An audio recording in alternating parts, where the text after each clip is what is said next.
Reaction ఏంటండి? ఎంతవరకు ఉపయోగపడుతుంది అనుకుంటారు? ఎంత చాలా డ్యామేజ్ అయింది ఇంత ముందు? చాలా ఉపయోగపడుతుందండి. ఇందులో నాకు పర్సనల్‌గా జరిగింది చెబుతానండి. బుక్ మై షో అనే యాప్ ఆర్ ఎనీ యాప్ అండి. ఆచి కారం పొడి అదరగొట్టే కారం రంగు రుచి ఆచి కారం పొడి. ఒక ప్రొడ్యూసర్ గానీ, ఒక డైరెక్టర్ గానీ కష్టపడి విత్ ఆల్ ద ఆర్టిస్ట్స్ ఒక సినిమా చేస్తున్నాం. చేసినప్పుడు దాన్ని ఫస్ట్ రేంజ్‌లో రావాలంటే డబ్బులు కట్టాలి. దానికి లైకులు కొట్టాలంటే డబ్బులు కట్టాలి. వాళ్ళకి కావాల్సినట్టు దే ఆర్ జస్ట్ మిస్‌యుటిలైజింగ్ మన వీక్‌నెస్‌లని అండ్ ప్రమోటింగ్ అదర్ థింగ్స్. అంటే ఎలా తయారైందంటే ఒక సినిమాని రేటింగ్ పైకి తీసుకెళ్లాలంటే ఇంత ప్యాకేజ్. ఓకే. ఇలాంటివన్నీ ఉన్నాయండి. అంటే అంటే వాటన్నిటిని ఎంకరేజ్ చేసింది ప్రొడ్యూసర్సే కదా. వస్తున్నానండి. ఎంకరేజ్ చేసింది ప్రొడ్యూసర్ అనే మనకు అందుబాటులో ఉందనుకోండి, మన బిజినెస్ బాగుపడాలంటే ఏమేం చేయొచ్చు అన్నీ చేస్తారండి. వాళ్ళు చెబుతున్నారు, ఏమంటే మీ రేటింగ్ 9 కావాలంటే మాకు ఎంత కట్టాలని. నేనేం చేస్తాను, 10 కావాలి నాకు అంట, ఇంకెక్కువ కడతానంట. పోటీ కాదండి, ఎక్కడైనా సరే ఈ ప్రొడ్యూసర్స్ ఇదని కాదండి, పోటీ మనకున్న పోటీ కానీ దాన్ని క్యాష్ చేసుకుంటున్నారు. అండ్ మేమందరం కలిసి, ప్రొడ్యూసర్ అన్నారు కదా, మేము చేసిన తప్పు మాకు తెలిసి అందరం కలిసి గిల్డ్లో వాళ్ళని పిలిచామండి.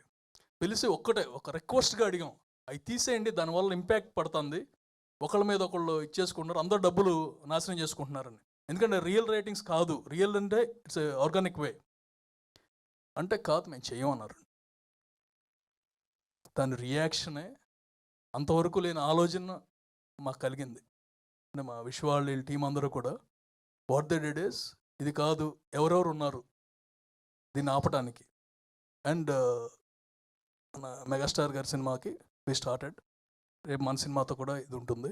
అన్ని సినిమా ఆటోమేటిక్గా అయిపోతుందండి. అంటే ఆర్గానిక్గా ఉంటే బాగానే ఉంటుందండి. ఇప్పుడు ఒక రివ్యూ అంటే కనుక యువర్ పర్సనల్ ఒపీనియన్ అది పెడతారు.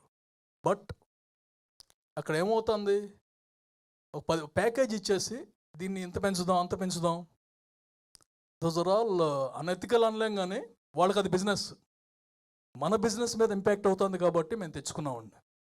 వాళ్ళ బిజినెస్ని తప్పట్లో వాళ్ళు ఏదైనా చేసుకోవచ్చు. అదే అన్నారు, ఇది మా బిజినెస్, వి కాంట్ స్టాప్ అని. అరే మీ బిజినెస్ అంతా మా మీదగా ఆధారపడింది.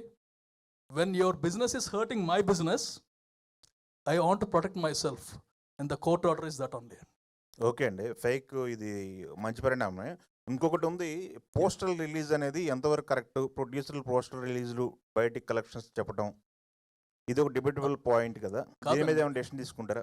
దాని మీద డెసిషన్ అంటే ఇది పర్సనల్ అండి, నేను ఎప్పుడూ ఆపేశాను.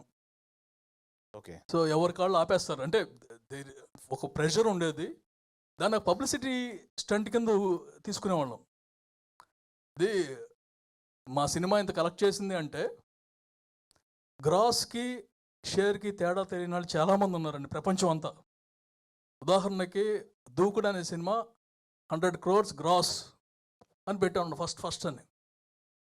గ్రాస్ తెలియదు కదా, నీకు 100 కోట్లు వచ్చేసినాయా అంటారు.